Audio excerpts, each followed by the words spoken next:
15 টমেটোকে ফ্রিজে রাখলে তার স্বাদ নষ্ট হয়ে যায়। 16 লাল আলু আমাদের চোখের জ্যোতি বাড়াতে সহায়তা করে। 17 নিয়মিত টক দই সেবনে পাচনতন্ত্র মজবুত হয়। 18 শরীরের অতিরিক্ত বর্জ্য ও পেট পরিষ্কার করে খেজুর।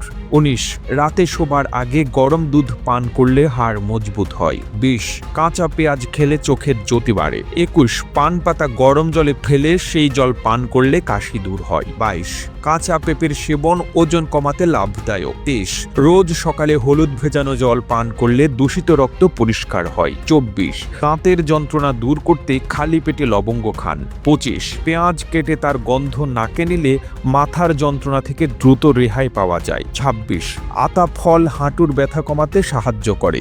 27 অতিরিক্ত দুধ চা খেলে হাড়ের প্রয়োজনীয় সমস্যা দেখা দেয়। 28 বাঁধাকপি শরীরে রক্তের ঘাটতি মেটাতে সাহায্য করে। 29 আখের রস খেলে হেঁচকি থেকে রেহাই